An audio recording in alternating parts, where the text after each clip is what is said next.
আসসালামু আলাইকুম ভিউয়ার্স, কেমন আছেন সবাই? আশা করছি সবাই অনেক ভালো আছেন। আজকে যে মিনি ব্লগটা নিয়ে এসেছি এটা কিন্তু যেন তেন কোনো ব্লগ নয়, এটা কিন্তু আমাদের আপকামিং সিজনের ব্লগ।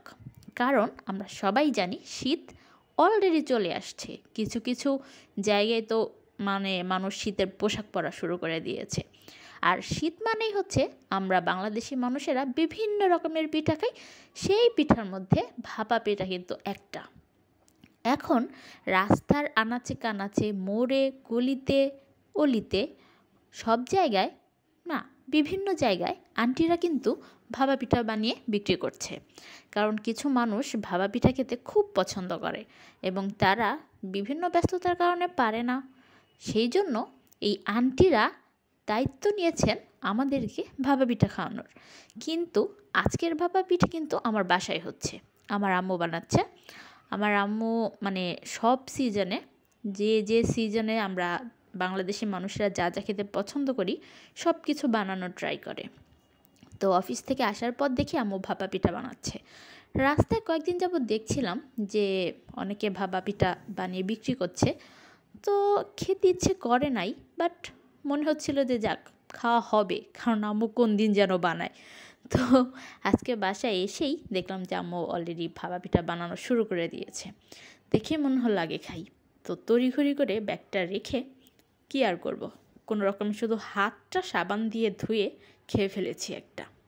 আর খেয়ে দিয়ে চলে এসেছি আপনাদের সাথে একটু শেয়ার করতে যে ভাপা পিঠা আসলে কিভাবে বানায়। অনেকেই কিন্তু পারেন না, তো সেই জন্য তাদেরকে একটু দেখাচ্ছি ভাপা পিঠা কীভাবে বানায়।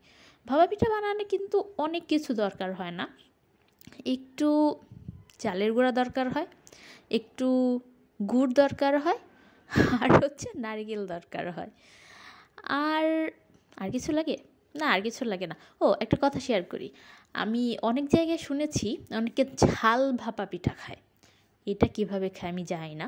আপনারা যদি কেউ খেয়ে থাকেন প্লিজ কমেন্টে অবশ্যই জানাবেন যে ভাপা পিঠার টেস্টটা ঝাল করা যায় কিভাবে, আর ঝাল ভাপা পিঠা কিভাবে বানায়। তাহলে অবশ্যই আমি একদিন বাসায় ট্রাই করব, কারণ এই জিনিসটার নাম আমি শুনেছি কিন্তু আমি কখনো খাইনি। তো সেই জন্য আর কি। তো যাই হোক, আমার আম্মুর পিঠা প্রায় হয়ে গেছে।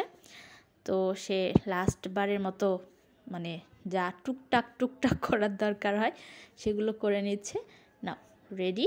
এখন এটাকে দিতে হবে ভাপে। ভাপে দেওয়ার জন্য একটু সিস্টেম আছে। এই সিস্টেমটা আসলে আমার আম্মুরই ভালোভাবে আয়ত্তে, আমার নাই।